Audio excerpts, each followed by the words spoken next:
This week on Nikon's Birding Adventures TV, we're in San Diego County in Southern California. More species of birds have been recorded here than in any other county in North America, close to 500 species. On this week's episode, we're going to go in search of some of the Southern California specialty birds, and our golden bird for this episode is the California Gnatcatcher. Let's go birding.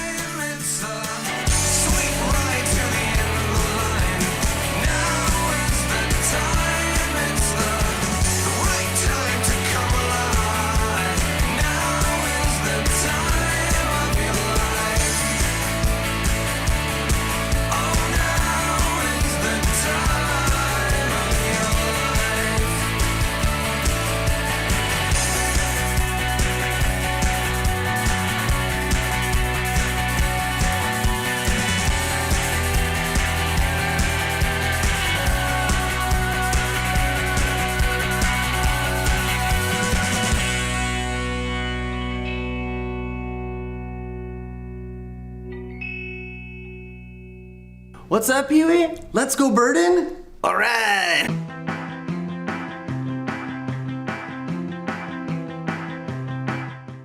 San Diego County is arguably the best birding county in the United States when it comes to diversity. From 70 miles of oceanfront beaches to canyons, mountains, estuaries, deserts and forest, San Diego is a true birder's paradise. The annual San Diego Bird Festival is a wonderful way to explore the county's rich wildlife, with daily tours to all the distinct habitats. The mountain trips offer great species like Steller's jay, Nuttall's woodpecker, band-tailed pigeon, mountain chickadees with their distinct white eye stripes, phainopepla, western bluebirds, and the tiny pygmy nuthatch. The estuaries and coastal areas are also home to some highly sought after birds.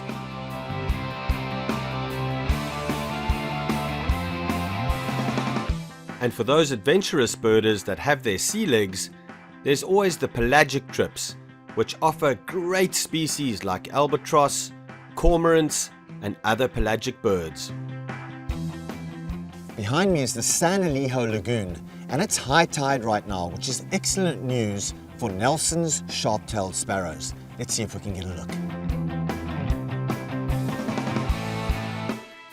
This Nelson sparrow, there's one, possibly two at this location this year. I don't know if they've been detected throughout the rest of the county this year, so it's pretty special to have these at this lagoon this year. Nice high tides, as I was mentioning earlier, will push a lot of these marsh birds up to the edges, and we had good fortune today. Foraging in the rack line over here, just above the high tide mark at Seaside in northern San Diego, is an unusual race of the savanna sparrow called the Belding savanna sparrow. And these guys are just running along the seaweed here that's washed up and catching all the little insects in the rack line. There's a wonderful group of about 40 western snowy plovers. And snowy plovers, like the piping plover, is a bird that is threatened in North America. This western race is actually resident here, and although they haven't bred on this particular beach at Seaside for many years due to human disturbance, they are still here in very good numbers.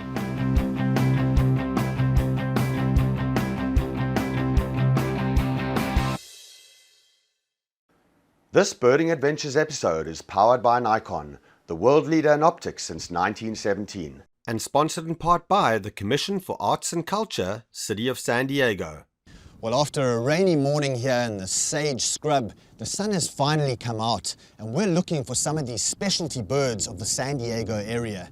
They're quite easy to remember because many of them have the word California in front of their names. So there's California thrasher, California towhee, California gnatcatcher, California quail, all found right here in the sage scrub.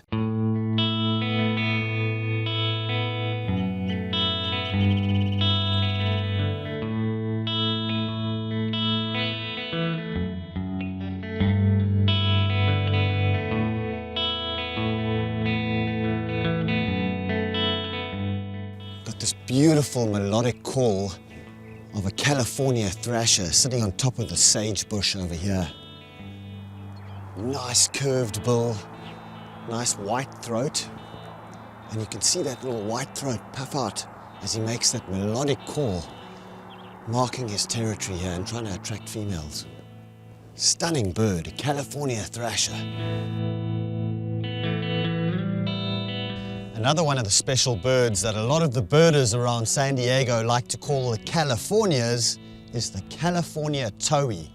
And there's one just perched up nicely on this bush over here. He's preening in the nice afternoon light. So one of the other Californias is the California quail, and there's a lovely covey of them right here just making their early morning call and announcing their territory. The stunning California quails are birds which are common in Southern California, but are definitely more often heard than seen. Their distinctive calls echo across the San Diego valleys in the mornings and late afternoons. California quails are sexually dimorphic, with the males outfitted in gunmetal grey breasts and an elegant black plume, and the females more brownish in colour with a shorter plume and plain face. A serious skulker of the Southern California area is the wren tit. Its bouncing ball-like call is often all that reveals its presence. The wren tit has confused ornithologists for years and has been variously placed with the long-tailed tits, the chickadees, the warblers, and even with the babblers. It is so unique that it is the only species in its genus. A highly interesting species of the San Diego area, the wren tit. There's a northern harrier just flown down from this perch. It actually looks as though it's hunting something in this bush down at the bottom. You can actually see him looking down, trying to grab something out of that bush. Northern harrier. We've got a female Anna's hummingbird right on the nest here. And if you look at that nest, you'll see how carefully designed it is. The parents will use spider web, and they'll actually camouflage it with little bits of lichen and little bits of plant material, so that from the outside, that nest is going to be very, very camouflaged. She looks as though she's sitting on eggs right now, which hopefully will hatch in the next few days. That's amazing. This Anna's hummingbird has flown off the nest. We've just been watching her hawking insects, and we thought she was on eggs. She's actually got little babies here, and she's just caught some insects, and she's feeding them right now. Oh, that is spectacular. You can see the little baby's head. She's feeding away. Wow, absolutely gorgeous. As well as nesting female Anna's hummingbirds, male Anna's hummingbirds are in full display during this time of the year, with their unbelievable pink gorgets. Not to be outdone, the stunning male Allen's hummingbirds are strutting their stuff too. Look, James, it's a black phone.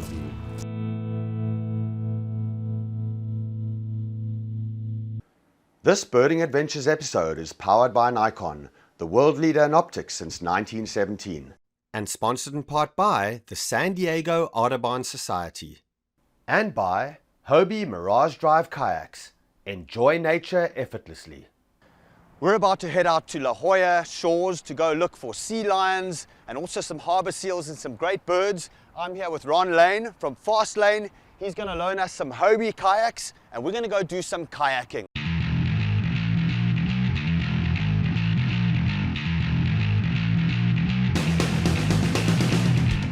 So we've got some seriously big surf here today.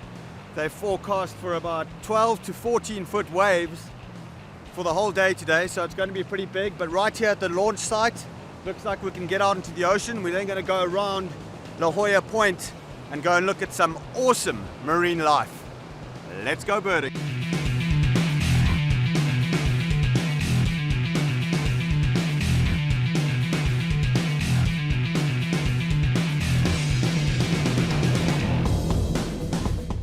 You know, these Hobie kayaks are an absolute dream for wildlife watching. Because of the Mirage Drive over here, you have your hands free, so you can use your binoculars to scope out wildlife, and it's just such a sleek and stable operation on these Hobie kayaks. The best way to enjoy nature on the water.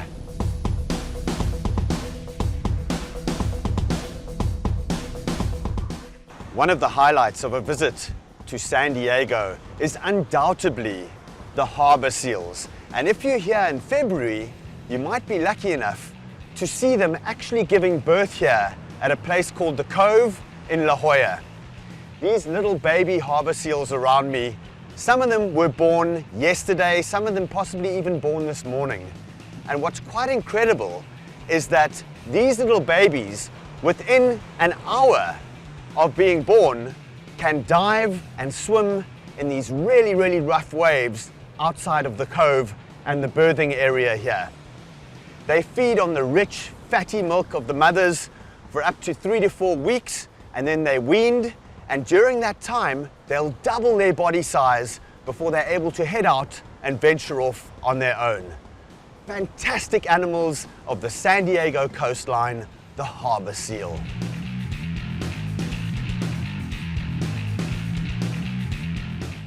A couple of 100 yards from the harbor seal colony is a great colony of California sea lions, one of the 5 species of sea lions worldwide. You can see the dominant males behind me over here making their call, announcing their territory, and this is actually very similar to a neck system with birds, where the males will announce their presence and the females will then move through the territory and choose a male to mate with. Looking at those harbor seals and those California sea lions was amazing. I'm now going to head down underneath the surface of the water in these kelp forests to see what the marine life is like down under.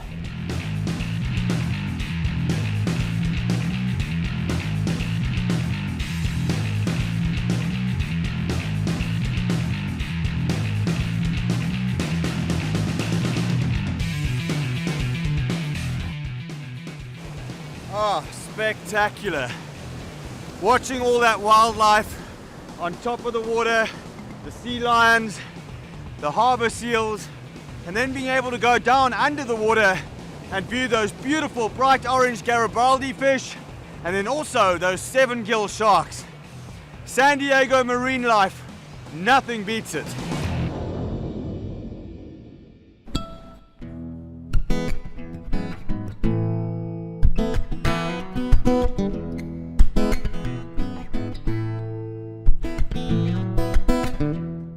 San Diego County has an incredible diversity of gulls, and here we are at Oceanside Beach in northern San Diego County at a gull roost, and there's a fantastic number of species here. We've got western gull, we've got California gull, we've got Herman's gull, we've got ring-billed gull, and we've even got an unusual solitary glaucous gull sitting right in the middle here. You can readily identify that glaucous gull by its pale coloration, and it's a massive bird, really, really big amongst these smaller gulls here at this gull roost. And we've got a herring gull here as well, and just flown in on the edge is a Bonaparte's gull as well. And surrounded by the gulls, we've had royal tern, we've had Forster's tern, there's also an elegant tern here. Fantastic diversity of gulls and terns here in northern San Diego County.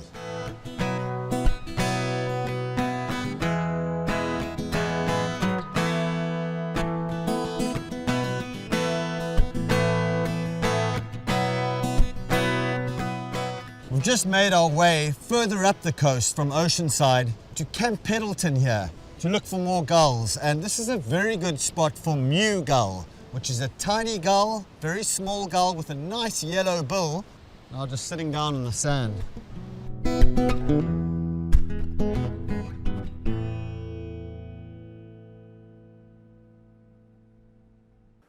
This Birding Adventures episode is powered by Nikon, the world leader in optics since 1917, and sponsored in part by the Coastal Conservancy.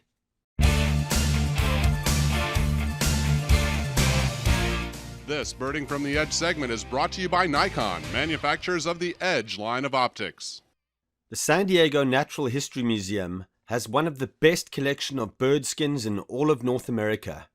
We caught up with Phil Unit, who gave us a detailed demonstration on how to skin a Merlin falcon.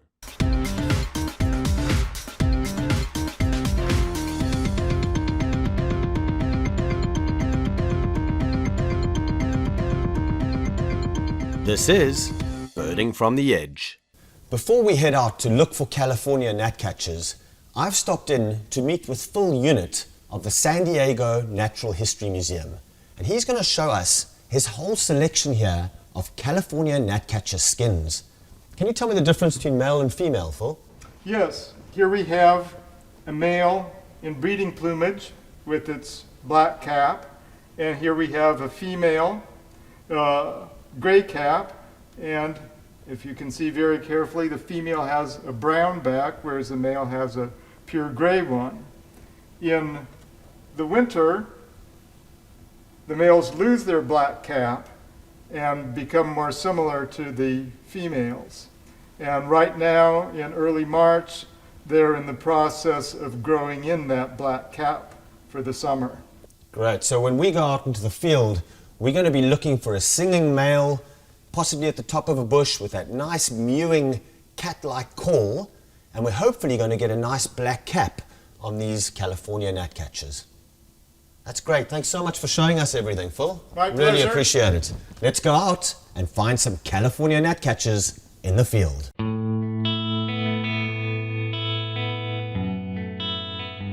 This morning, we're at a little patch of coastal sage scrub in the San Elijo Lagoon, just north of San Diego. I'm here with Jimmy McMorrin, and this coastal sage scrub is very endangered habitat, and there are these little pockets all around San Diego, and it's in these pockets of scrub that you'll find the California gnatcatcher. Today we've got this light drizzle coming down, which is excellent news for this area because it's actually been in a bit of a drought for the last year. So a little bit of rain, and hopefully with a little bit of luck we'll get onto these gnatcatchers.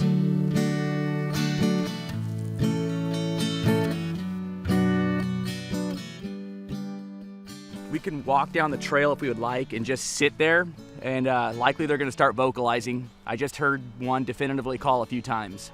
The California gnatcatcher, with its limited range and specific habitat requirements, is a high conservation priority.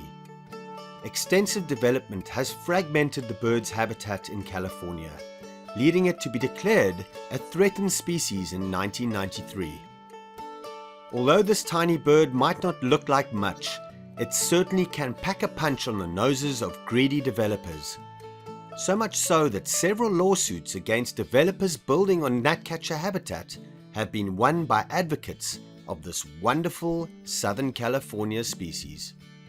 One of the things that separates the California gnatcatcher from its cousin, the black-tailed gnatcatcher, is the call. And you can hear it sounds almost like a plaintive meowing of a little kitten.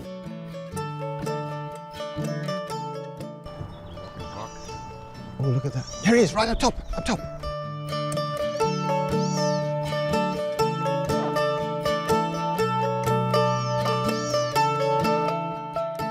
It's so amazing to see California gnatcatchers still thriving in these little pockets of sage scrub close to San Diego. Up to 90% of the sage scrublands of Southern California have been destroyed and developed. So it's very, very amazing to see this bird still clinging on in these little patches close to the city. Further south of here, the two subspecies of California gnatcatcher still thrive in Baja California. This coastal subspecies of California gnatcatcher found close to San Diego is almost like the canary in the coal mine of the sage scrubland of this area. And it's very, very important that we protect this sage scrubland for generations to come, because it is one of the most threatened habitats in all of North America. If you ever needed proof as to the real and ever-present danger of extinction of a bird like the California gnatcatcher in North America, it's right here at the Museum of Natural History in San Diego. In my hand here is an ivory-billed woodpecker. And of course, over here in this drawer are Carolina parakeets, birds which were once very common in North America. And today, they're gone forever. So it's really important that we preserve the last remaining habitat of California gnatcatchers in Southern California.